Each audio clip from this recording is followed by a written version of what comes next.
பரிசுத்த நாமத்திற்கு ஸ்தோத்திரம். இந்த நாளிலும் கடந்த வாரத்துல நம்ம கேட்டோம், ஒரு குட் ஷெப்பர்டுக்கு எப்படி ஒரு கம்பேஷனட் ஹார்ட் இருக்கணும், ஒரு மன உருக்கம் இருக்கணும் அப்படின்னு சொல்றதை நம்ம கடந்த வாரத்துல நம்ம கேட்டோம். ஸோ இந்த வாரத்தில் நம்ம பார்க்க போகிறது அதனுடைய ஒரு கண்டினியூஷன் தான். ஸோ அதில் நம்ம பார்த்தோம், there were so many people who were coming and going that Jesus and his disciples didn't even have a chance to eat.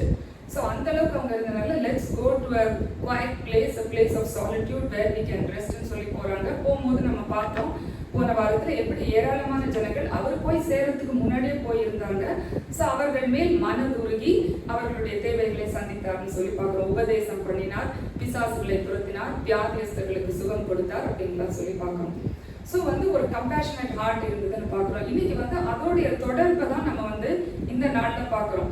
So அவர் என்ன பண்ணாரு, மனதுருகுகிறாரு, மனதுருகி அவங்களுக்கு உபதேசம் பண்ணுகிறாரு, ரொம்ப நேரம் நிறைய காரியங்களை குறித்து உபதேசம் பண்ணுகிறாரு, பிசாசுகளை துரத்துறாரு, வியாதியஸ்தர்களுக்கு சுகம் கொடுக்கிறாரு. ஸோ அப்படியே பண்ணி என்ன ஆயிடுச்சு, ஈவினிங் ஆயிடுச்சு. சாயங்காலமான உடனே சீஷர்களுக்கு கொஞ்சம் டென்ஸ்ட் ஆயிட்டாங்க.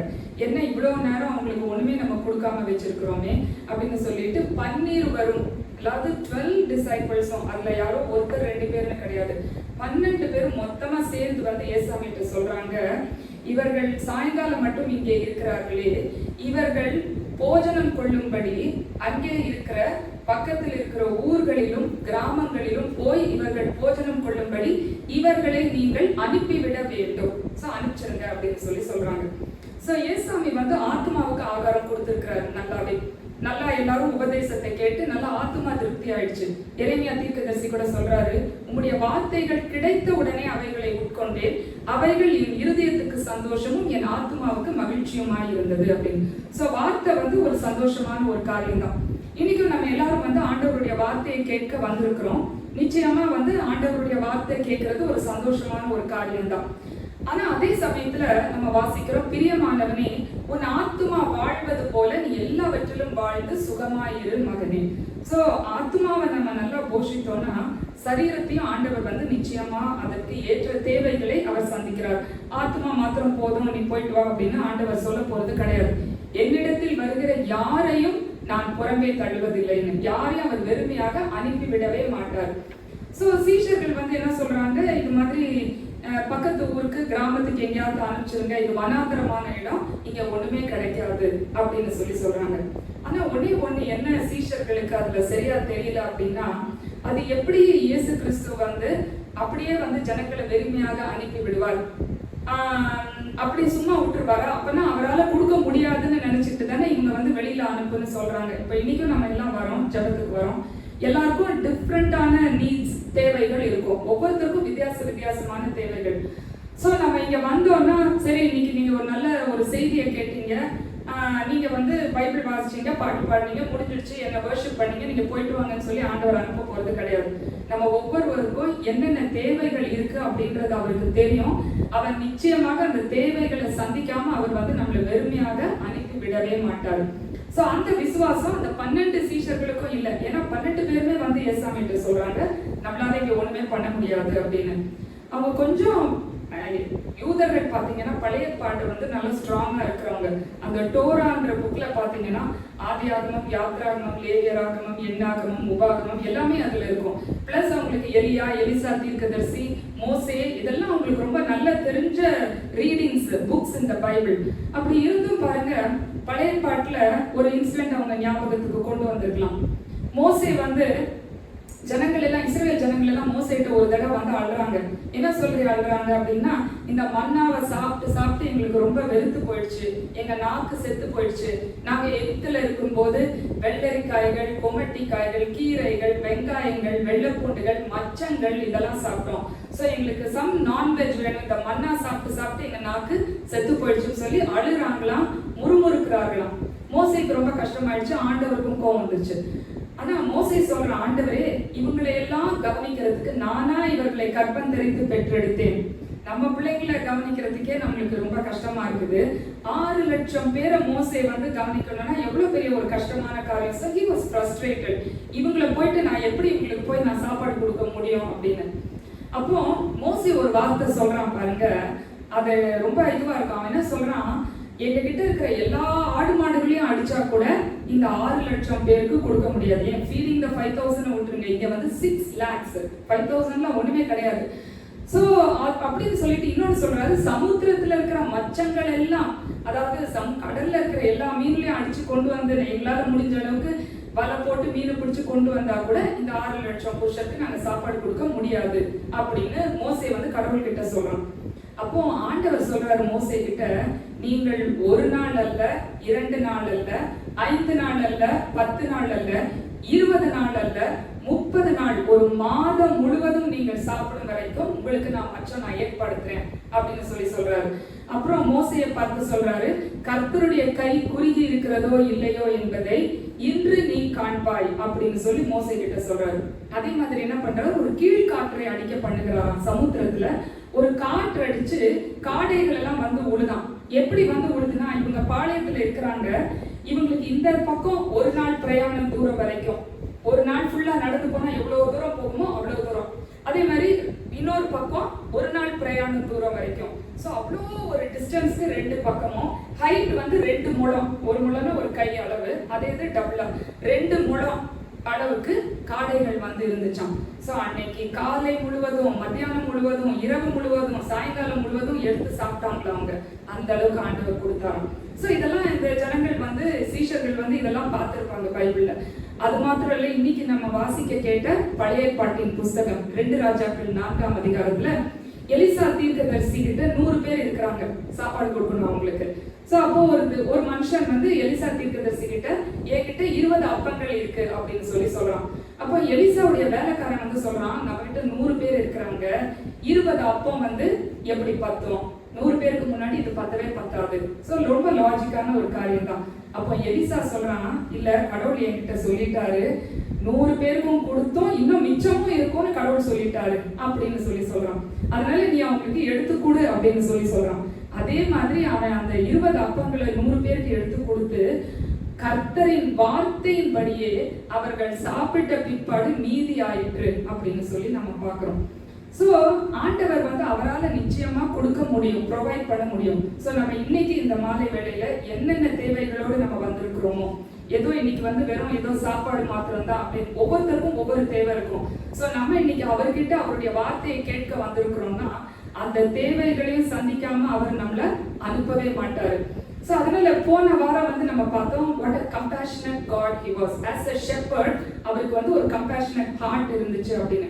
ஆனா இந்த வாரம் அதனுடைய கண்டினியூவேஷன் தான் பார்க்கிறோம். He is not just a compassionate God, but he is also a shepherd who provides. அவர் நம்முடைய தேவைகளை சந்திக்கிறவர் அப்படின்னு சொல்லி நம்ம பார்க்கிறோம். சோ இங்க வந்து சீஷர்கள் வந்து என்ன சொல்றாங்க, அதனால அவங்கள அனுப்பிச்சு விட்டுடலாம் அப்படின்னு சொல்றாங்க. இப்படியே தான் சீஷர்கள் வந்து அனுப்பி விடுறதுலயே தான் அவங்க வந்து ரொம்ப கண்ணும் கருத்துமா இருக்கிறாங்க. ஒரு கானானிய ஸ்திரீ ஒரு முறை ஏசாமி கிட்ட வந்து, ஆண்டவரே என்னுடைய மகள் கொடிய வேதனைப்படுகிறாள் அப்படின்னு சொல்லி ஏசாமிகிட்ட வந்து முறையிடுகிறாள். அப்போ ஏசாமி வந்து அதுக்கு பதிலே சொல்லாம போயிட்டே இருக்கிறாரு. சீஷர்களுக்கு பயங்கர இரிட்டேட் ஆயிட்டு என்ன சொல்றாங்க, ஏதாவது பண்ணி இந்த ஸ்திரீயை அனுப்பிவிடும் அப்படின்னு சொல்றாங்க. ஜஸ்ட் சென்ட் ஹர் அவே, அவ்வளவுதான். அவளுக்கு அவ மேல ஒரு கம்பேஷன் இருந்துச்சுன்னா, பாவம் அவளுடைய பொண்ணுக்காக அவ வந்து கவலைப்படுறாளே, நம்மளுடைய பிள்ளைங்களுக்கு அப்படி இருந்தா எப்படி இருக்கும், அந்த ஃபீலிங்கே கிடையாது. அவ வந்து என் மகள் கொடிய வேதனைப்படுகிறாள்னு வந்து கெஞ்சரா, இவளை அனுப்பிச்சு விட்டுருங்க அப்படின்னு தான் சொல்றாங்க. குருடர்கள் வரும்போது கூட அதட்டுறாங்க, நீ ஏன் அவளை கூப்பிடுறான்னு. சிறு பிள்ளைகள் வந்தாலும் அதட்டுறாங்க. ஆனா பின்னாடி சீஷர்கள் எல்லாம் ரத்த சாட்சிகளா மறிச்சாங்க. அதெல்லாம் இட்ஸ் a learning curve தான் நம்ம பாக்குறோம். அதனால நம்மளும் நிறைய நேரம் அந்த மாதிரி இன்சென்சிட்டிவா இருந்திருக்க கூடும். அதுக்கு தான் நம்ம வந்து இந்த வசனங்கள் எல்லாம் நம்ம வந்து தியானிக்கிறோம். சோ அந்த சீஷர்கள் வந்து இவர்களை அனுப்பிவிடும் அப்படின்னு சொல்றாங்க. அப்போ ஏசாமி வந்து இந்த 4 காஸ்பல்ஸ்லயும் பாத்தீங்கன்னா இந்த ஃபீடிங் த 5000 இருக்கும். நம்ம இன்னைக்கு யோவான் பார்த்தோம். But I just want to compile all the narrations that happened in all the 4 gospels so that we can get a complete story. பிள்ளைங்க கிட்ட கேட்டா, ஓ ஃபீடிங் த 5000, இந்த ஸ்டோரி எல்லாம் எங்களுக்கு அப்படியே பேக் ஆஃப் மை பாம் மாதிரி சொல்லுவேன், அப்படியே தெரியும் அப்படின்னு. But it's not just that, you have to dissect it and read in between the lines so that we can apply it to our lives அப்படின்னு சொல்லி நம்ம பார்க்கிறோம். சோ அதுல ஒரு காஸ்பல், அதாவது இன்னைக்கு இந்த யோவான் எழுதின சுவிசேஷத்துல ஏசாமி வந்து ஒரு இடத்துல கொஞ்சம் ஸ்லைட்டா வேரியேஷன்ஸ் இருக்கும், but on the whole the bigger picture வந்து is the same. சோ அதுல வந்து பிலிப்புவை கூப்பிட்டு கேட்கிறாரு, இவர்களுக்கு போஜனம் கொடுக்கும்படி நாம் என்ன செய்யலாம், இவர்களுக்கு நாம் எப்படி போஜனம் கொடுக்கலாம் அப்படின்னு ஒரு ஆலோசனை கேட்கிற மாதிரி சொல்றாரு. ஆண்டவருக்கு நம்ம எல்லாம் ஒன்றும் ஆலோசனை கொடுக்கணும்னு அவசியமே கிடையாது. பட் அடுத்த வசனத்திலே அதுல போட்டிருக்குது, தாம் செய்ய போகிறது இன்னது என்பதை அறிந்திருந்தும் அவனை சோதிக்கும்படி ஆண்டவர் இப்படி கேட்டார். So he's testing our faith. நிறைய நேரம் இப்போ நம்ம நிறைய தேவைகளோடு வந்திருக்கிறோம். He is a shepherd, he is going to provide. But அவர் ப்ரொவைட் பண்ணுவாருன்ற ஃபெய்த் கூட இல்லாம நம்ம நிறைய நேரம் என்ன பண்றோம், அப்படியே வந்து உட்காந்துட்டு சர்வீஸ் முடிச்சுட்டு அப்படியே போயிடுறோம். ஸோ பிலிப்பும் பாருங்க, 12 பேர்ல ஏன் பிலிப்பை சிங்கிள் அவுட் பண்ணி அவனை மாத்திரம் கூப்பிட்டாரு நம்மளுக்கு தெரியல. But he just called him. சொல்லி என்ன பண்ணலாம் அப்படின்னு சொல்லி கேட்கிறாரு. அதுக்கு பிலிப்பு அவனை சோதிக்கும்படிதான், அவனுடைய ஃபெய்த் எவ்வளவு இருக்கு. அப்ப அவன் சொல்லியிருக்கலாம், ஆண்டவரே மோசேயின் காலத்துல 6 லட்சம் பேருக்கு காடைகள் எல்லாம் கொண்டு வந்து கொடுத்தீங்களே, எலிசாவின் காலத்துல 100 பேருக்கு வெறும் 20 அப்பத்தை வச்சு போஷித்தீங்களே, சரி அந்த காலெல்லாம் கூட விட்டுடலாம். இந்த காலத்துல அவங்க கண்ணு முன்னாடியே ஏசாமி செஞ்ச முதல் அற்புதம், வெறும் தண்ணீரை திராட்சரசமாக மாற்றினீரே. சோ உங்களால எதுதான் முடியாத ஆண்டவரே, யூ கேன் டூ எனிதிங். 5000 பேர்ல உனக்கு ஒரு விஷயமா அப்படின்னு அவன் கேட்டிருக்கணும். ஏன் இப்படி பார்த்தா அதே மாதிரிதான் இன்னைக்கும் நம்மளுக்கு என்னென்ன தேவைகளோடு நம்ம இங்க வந்திருந்தாலும், ஆண்டவரே உங்களால என்ன வேணா செய்ய முடியும் ஆண்டவரே. ஒருவேளை இட் இஸ் இம்பாசிபிள்னு இருக்கலாம், நான் அந்த மாதிரி நினைச்சிட்டு இருக்கலாம். ஆனா இன்னைக்கு நான் வந்து இந்த பிரேயர்ல, இந்த வர்ஷிப் சர்வீஸ்ல நான் வந்து இருக்கும்போது, உம்மால் இது கூடும் அப்படின்ற ஃபெய்த்தோட நம்ம வரவுமான ஆண்டவர் நம்மளை டெஸ்ட் பண்றாரு. ஸோ பிலிப்புவை சோதிக்கும்படி செஞ்சார். ஸோ பிலிப்பு வந்து அந்த டெஸ்ட்ல பாஸ் பண்ணானா ஃபெயில் ஆனான்னு பார்த்தா he failed miserably. அவன் என்ன சொல்றான், 200 பணத்துக்கு நம்ம அப்படியே 200 பணம்னா probably it was a huge amount. Okay, 200 பணத்துக்கு நம்ம அப்போ வாங்கினாலும் அதுல எல்லாரும் கொஞ்சம் கொஞ்சம் சாப்பிட்டாலும், ஒரு சின்ன பைட் எடுத்தா கூட எல்லாருக்கும் பத்தாது, அப்போ கூட யாருக்குமே பத்தாது அப்படின்னு சொல்லி பிலிப்பு சொல்றான். சோ அவ்வளவுதான், அங்க போயிடுச்சு ஃபெய்த்ல. அடுத்தது வந்து சீமோன் பேதுருவின் சகோதரனாகிய அந்திரேயா, அவன் வரான் ஏசாமி கிட்ட. சோ இவன் கிட்டயாவது கொஞ்சம் ஃபெய்த் பார்க்க இருக்குமான்னு சொல்லி ஏசாமி பாக்குறாரு. அவன் என்ன சொல்றான், ஆண்டவரே இங்க ஒரு சிறு பையன் இருக்கிறான், அவன் கிட்ட 5 அப்பங்களும் 2 மீன்களும் இருக்கிறது. சோ உடனே ஏசாமிக்கு பயங்கர ஹாப்பியா இருந்திருக்கும். பரவாயில்லையே, சம்திங் தட் இஸ் இம்பாசிபிள், ஆனா இவன் வந்து நம்ம கிட்ட அதை கொண்டு வரான், சோ தட் இஸ் ஃபைன் அப்படின்னு சொல்லிட்டு சந்தோஷமா இருக்கும்போது ரொம்ப அப்படியே பட்டுன்னு போட்டு உடைச்ச மாதிரி, ஆகிலும் இந்த பட் அப்படின்னு அடுத்தது சொன்னாலே முடிஞ்சு போயிடுச்சு அர்த்தம். ஆனாலும் அப்படின்னு ஆரம்பிக்கிறான். இவை இவ்வளவு பேருக்கு எம்மாத்திரம் அப்படின்னு சொல்லி சொல்றான். சோ அங்கேயும் ஃபெய்த் வந்து போயிடுச்சு. ஆனா ஏசாமி வந்து என்ன சொல்றாரு, அவைகளை என்னிடத்தில் கொண்டு வாருங்கள் அப்படின்னு சொல்லி சொல்றாரு. நம்மளுடைய குறைவுகள் எல்லாவற்றையும் நம்ம என்ன பண்ணணும், அவர்கிட்ட தான் நாம் கொண்டு போக வேண்டும். எவ்வளவு குறைவுகள், எவ்வளவு இம்பாசிபிளா இருந்தாலும் எல்லாவற்றையும் நாம் அவருடைய பாதத்தில் நாம் கொண்டு போக வேண்டும். அவைகளை என்னிடத்தில் கொண்டு வாருங்கள் அப்படின்னு ஏசாமி சொல்றாரு. சொன்ன உடனே இவங்க என்ன பண்றாங்க, அதை அவர்கிட்ட கொண்டு போறாங்க. கொண்டு போன உடனே அவர் என்ன பண்றாரு, அந்த அப்பத்தை எடுத்து அண்ணாந்து பார்த்து ஸ்தோத்திரம் பண்ணுகிறார். சோ ஒரு குறைவுல வந்து ஸ்தோத்திரம் பண்ணி, ஏசாமிக்கும் வந்து என்ன, he was born as a man, right? அவர் அந்த குறைவு இருக்கிற அந்த, அவருக்கு தெரியும் 5000 பேரை போஷிக்கணும், அது வந்து ஒரு பெரிய ஒரு டாஸ்க் தான். பட் அந்த குறைவான காரியத்தை எடுத்து ஸ்தோத்திரம் பண்ணுகிறார். சோ நிறைய நேரம் நம்மளுக்கு குறைவு இருக்கும்போது ஒண்ணு நம்ம முறுமுறுக்க ஆரம்பிச்சிடுறோம், இஸ்ரவேல் புத்திரர் மாதிரி. இல்லனா இட் இஸ் இம்பாசிபிள், இதெல்லாம் நடக்காது அப்படின்னு எலிசாவினுடைய வேலைக்காரன் மாதிரி நம்ம சில சமயம் சொல்ல ஆரம்பிச்சிடுறோம். பட் ஆனா அந்த குறைவையே வந்து நம்ம என்னென்ன குறைவு இப்ப நம்ம லைஃப்ல ஒவ்வொருத்தரும் ஃபேஸ் பண்றோமோ அதுக்கு நம்ம ஸ்தோத்திரம் சொல்றோம்னு கிடையாது. அந்த ஸ்தோத்திரம் சொல்லி ஜெபம் பண்ணும்போது அந்த குறைவு நிறைவாக்கப்படும். சோ அந்த பிரேயர் ஆஃப் தேங்க்ஸ் வந்து ரொம்ப ரொம்ப இம்பார்ட்டன்ட். அதுல அதான் பவுல் அப்போஸ்தலர் பிலிப்பியர் திருச்சபை மக்களுக்கு சொல்கிறார், நீங்கள் ஒன்றுக்கும் கவலைப்படாமல் உங்கள் விண்ணப்பங்களை ஸ்தோத்திரத்தோடு கூடிய ஜெபத்தினாலும் வேண்டுதலினாலும் தேவனுக்கு தெரியப்படுத்துங்கள். அப்பொழுது எல்லா புத்திக்கும் மேலான தேவ சமாதானம் உங்கள் இருதயங்களையும் சிந்தைகளையும் கிறிஸ்து இயேசுவுக்குள்ளாக காத்துக்கொள்ளும். சோ எப்பேற்பட்ட பிரச்சனை, பெரிய பிரச்சனையா இருந்தாலும் சின்ன பிரச்சனைனா நாங்க கவலைப்பட மாட்டோம். இது ரொம்ப பெரிய பிரச்சனை, கவலைப்பட வேண்டிய ஒரு பிரச்சனை தான். இருந்தாலும் எதுக்குமே நீங்க கவலைப்படாமல் ஸ்தோத்திரத்தோடு கூடிய, சோ நம்ம வந்து ஒரு ஜெபம் குறிப்பு நடந்து நம்மளுக்கு கைக்கு வந்தக்கப்புறம் நம்ம ஸ்தோத்திரம் சொல்றது வேற. ஆனா ஜெபம் ஸ்டார்ட் பண்ணும் போதே நம்ம ஸ்தோத்திரம் சொல்றது வேற. வேதத்துல உள்ள ஒரு சில பரிசுத்தவான்கள் எல்லாம் அப்படி ஒரு எக்ஸாம்பிள்ஸா இருந்திருக்கிறாங்க. தானியேல் பாருங்க, சிங்கக்கபியில போட போகும்போது எப்படி ஸ்தோத்திரம் பண்ணி ஜெபம் பண்ண முடியும்? முன் செய்து வந்தபடியே முழங்கால் படிட்டு ஜெபம் பண்ணினான்னா கூட ஓகே. முன் செய்து வந்தபடியே முழங்கால் படிட்டு ஸ்தோத்திரம் பண்ணி ஜெபம் பண்ணினான். அந்த நேரத்துல ஸ்தோத்திரம் பண்றதுக்கு ஒண்ணுமே இல்லை. ஏன்னா அவன் ஆமேன்னு போட்டு முடிக்கும் போது அவனை வந்து சிங்கக்கபிக்குள்ள போட்டுற போறாங்க. ஆனாலும் பாருங்க, அந்த இடத்துல அவன் ஸ்தோத்திரம் செய்கிறான். சோ அப்படிப்பட்ட டயர் சிச்சுவேஷன்ஸ்லயும் ஸ்தோத்திரத்தோடு நம்ம ஜெபம் பண்ணும் பொழுது ஃபர்ஸ்ட் வந்து ஆண்டவர் வந்து இமீடியட்டா நம்மளுக்கு அந்த ரிக்வெஸ்ட கிராண்ட் பண்றாரோ இல்லையோ ஒரு பீஸ் ஆஃப் மைண்ட கொடுப்பாரு. எல்லா புத்திக்கும் மேலான தேவ சமாதானம். அப்ப எல்லாரும் நினைப்பாங்க, ஓ இவங்க ப்ரே பண்றாங்க, ஸ்தோத்திரத்தோடு ப்ரே பண்றாங்க, ஆனா இவங்களுடைய ப்ரேயர் ரிக்வெஸ்ட் இன்னும் ஃபுல்ஃபில் ஆகல. பட் எப்படி வந்து இவ்வளவு பெரிய கஷ்டத்துல வந்து இவங்க இவ்வளவு ஒரு பீஸ்ஃபுல்லா ஒரு சமாதானத்தோட இவங்களால இருக்க முடியுது? ஏன்னா எல்லா புத்திக்கும் it bosses all human understanding. மற்றவங்களுக்கு எப்படி இந்த பிரச்சனையிலும் எப்படி இவங்களால இவ்வளவு சமாதானத்தோட பீஸ்ஃபுல்லா இருக்க முடியுது? அது ஆண்டவர் கொடுக்கிறது. சோ நம்ம ஸ்தோத்திரத்தோடு ஜெபம் பண்ணுவோம். அதனாலதான் தானியேலுக்கு அந்த சமாதானம் இருந்துச்சுல. ஐயோ சிங்கக்கபியில போட்டுருவாங்களா, நம்ம அலறி அடிச்சு அங்க இங்கன்னு ஓடி போய் தரியு ராஜா கிட்ட போயிட்டு நீங்க தான் எனக்கு வந்து சப்போர்ட் பண்ணணும்னு போய் கேட்கல. இத்தனைக்கும் தரியு ராஜா காலையில இருந்து சாயந்தரம் வரைக்கும் எப்படியாவது தானியேலை ரிலீஸ் பண்ணணும்னு ஆன மட்டும் ட்ரை பண்றான். அந்த ராஜாவாலே முடியல. சோ தானியேல் வந்து he was hoping against hopes that King Darius will release him அப்படின்லாம் அவன் நினைக்கவே இல்லை. he was so peaceful. அவன் யார் மேலேயும் நம்பிக்கையை வைக்கல. சிங்கக்கபியில போட்டாலும் அவன் அதை பத்தி எல்லாம் கவலையப்படல. அந்த பீஸ் ஆஃப் மைண்ட் தான் நம்ம ஸ்தோத்திரம் பண்ணி ஜெபம் பண்ணும் போது நம்மளுக்கு கிடைக்கும் அப்படின்னு சொல்லி பார்க்கணும். சோ இங்க வந்து ஆண்டவர் வந்து அது அண்ணா வந்து ஸ்தோத்திரம் பண்ணி இயேசு கிறிஸ்து பந்தி இருக்க வையுங்கள் அப்படின்னு சொல்லி சொல்றாரு. ஆனா அதுக்கு முன்னாடி வந்து ஏராளமான கூட அப்போல்லாம் அங்க இல்ல. அது வரைக்கும் இன்னும் வெறும் அந்த 5 அப்பமும் 2 மீனும் தான் இருக்குது. இருந்தாலும் பந்தியிலே உட்கார வையுங்கள்னா அந்த இடம் மிகுந்த புல்லுள்ள இடமா இருந்தது அப்படின்னு சொல்லி பார்க்கிறோம். ஒரு நல்ல மீட்பன் அவர் என்னை அமர்ந்த தண்ணீர்கள் அண்டையும் புல்லுள்ள இடங்கள் அண்டையும் அமர்ந்த தண்ணீர்கள் அண்டையிலும் என்னை நடத்துகிறார்.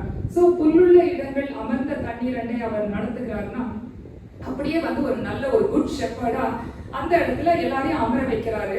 எல்லாரும் அமர்ந்திருந்து சாப்பிட்டவர்கள் ஏறக்குறைய 5000 பேரா இருந்தார்கள் அப்படின்னு சொல்லி பார்க்கிறோம். ஆனா சாப்பிட்டதுக்கு அப்புறம் மீதியான ஏசாமி அதுல ஒரு இன்ஸ்ட்ரக்ஷன் கொடுக்கிறாரு பாருங்க, ஒன்றும் சேதப்படாதபடிக்கு மீதியான துணிக்கைகளை எல்லாம் சேர்த்து வையுங்கள், ஒன்றும் சேதமாய் போகாதபடிக்கு. நிறைய நேரம் நம்மளுக்கு பிளென்டி இருக்கும் போது, லாவிஷா இருக்கும் போது தூக்கி போடணும்னு மனசு வந்துருது. It's not just food, anything and everything, right? எல்லாத்தையும் வந்து ஒரு மாதிரி அதோடைய சிக்னிஃபிகன்ஸ் அதோடைய இம்பார்ட்டன்ஸே தெரியாம எல்லாத்தையும் தூக்கி போட்டுறோம். ஸோ அதுக்காக வந்து இப்போ சிலர் வந்து மீதியா போகுதுன்னு டயபெட்டிக்ஸ் வந்து எடுத்து ஐஸ்கிரீம் எடுத்து சாப்பிடணுன்ற அந்த கணக்கு கிடையாது. பட் ஒன்றும் ஸோ நம்ம வந்து we have to use our discretion. அதாவது நம்ம வந்து வேஸ்டேஜ் வந்து கூடாது. அதை தான் வந்து ஆண்டவர் இந்த இடத்துல எம்பசைஸ் பண்றாரு. ஒன்றும் சேதமாகாதபடிக்கு மீதியானவைகளை மீதியான துணிக்கைகளை கூட எடுத்து வைங்கன்னு சொல்றாரு. 12 கூடை நிறைய எடுத்தார்கள், அவர்கள் திருப்தியாக சாப்பிட்ட பின்பு அப்படின்னு சொல்லி நம்ம பார்க்கிறோம். சோ பிலிப்பு வந்து அவனுடைய ஃபெய்த் படி என்னன்னா, எவ்வளோ பணம் செலவழிச்சாலும் கொஞ்சம் தான் நம்மளுக்கு கிடைக்கும் அப்படின்னு. ஆண்ட்ரூவோட ஃபெய்த் வந்து என்னன்னா, இதெல்லாம் பத்தவே பத்தாதுன்னு. இன்னைக்கு நம்ம நிறைய நேரம் நம்மளுடைய ஃபெய்த்தும் அப்படிதான் இருக்கு. நம்ம வந்து இவ்வளவு கஷ்டப்பட்டு இவ்வளவு வேலை செஞ்சாலும் இப்படி பண்ணாலும் இவ்வளவுதான் நம்மளுக்கு கிடைக்கும், இவ்வளவு. சோ நம்மளே வந்து கால்குலேட் பண்றோம், எவ்வளவு பண்ணா எவ்வளவு கிடைக்கும், இல்லைன்னா இது இம்பாசிபிள்னு சிலதை வந்து நம்ம ட்ரை கூட பண்ண மாட்டோம். சிலதை ட்ரை பண்ணா நம்ம வந்து நம்மளுடைய எஃபர்ட்டை வச்சுதான் நம்ம வந்து ட்ரை பண்றோம். ஆனா இந்த நாளிலே ஆண்டவர் வந்து இந்த 5 அப்பம் 2 மீன்களை கொண்டு 5000 பேரை போஷிக்கிறார்னா, அங்க உள்ள சீஷர்களுடைய விசுவாசத்தையும் அவர் வந்து அந்த இடத்துல வெளியில கொண்டு வராரு. 12 பேருக்கும் அந்த இடத்துல விசுவாசம் இல்லாம போயிட்டு, பிலிப்புக்கும் இல்ல, அந்திரேயாவுக்கும் இல்ல, மற்ற சீஷர்களுக்கும் இல்ல. ஆனால் ஆண்டவர் வந்து அவர்களை சோதிக்கும்படிதான் ஆண்டவர் அப்படி செய்தார்னு பார்க்கிறோம். சோ நிறைய நேரம் நம்முடைய வாழ்க்கையில சில குறைவுகள் இல்லைன்னா சில குறைகள் இருக்கிறது அப்படின்னா, ஆண்டவர் வந்து நம்மள டெஸ்ட் பண்றாரு, நம்மள சோதிக்கிறாரு. அந்த குறையில நம்முடைய ஃபெய்த் எப்படி இருக்குது அப்படின்னு டெஸ்ட் பண்ணதான் ஆண்டவர் நம்மை சோதிக்கிறார். சிங்கக்குட்டிகள் தாழ்ச்சி அடைந்து பட்டினியா இருக்கும், கர்த்தரை தேடுகிறவர்களுக்கோ ஒரு நன்மையும் குறைவுபடாது. சோ இந்த வசனம் பார்க்கும்போது ஒரு நன்மை கூட குறைவுபடாதுன்னா, அது இப்படி எல்லாருக்கும் எத்தனையோ குறைவுகள் இருக்கதான் செய்யுது.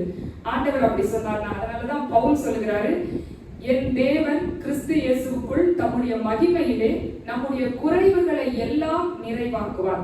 சோ நிச்சயமா குறைவு இருக்கதான் செய்யும், குறைவு இருக்காம இருக்காது. அப்படின்னா எல்லாருமே உலகத்துல கிறிஸ்டியன்ஸா மாறிடுவாங்க. கிறிஸ்டியன்ஸ் ஆனா குறைவே வராது போல, எல்லாமே நிறைவு தான் அப்படின்னு மொத்த பேரும் மாறிடுவாங்க.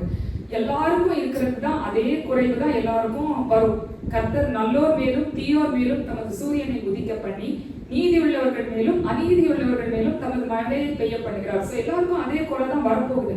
ஆனால் ஆண்டவருடைய பிள்ளைகளுக்கு குறைவுகளை அவர் நிறைவாக்குகிற தேவனாக இருக்கிறார்.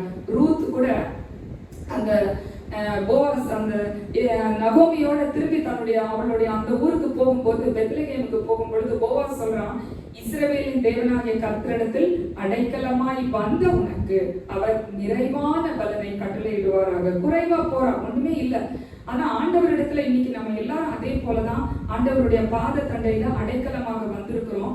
நிச்சயமாக இந்த இடத்தை விட்டு திருப்பி செல்லும் போது நிறைவான பலத்தோடு ஆண்டவர் நம்மை ஆசீர்வதித்து வழி நடத்தி வழி அனுப்புவார் என்கிற நம்பிக்கையோடு இந்த நாளுக்குள் இந்த வாரத்துக்குள் கடந்து செல்ல கர்த்தர் தாமே நம் ஒவ்வொருவருக்கும் அப்படிப்பட்ட கிருபைகளையும் ஆசீர்வாதங்களையும் தந்தருள்வாராக. ஆமென்.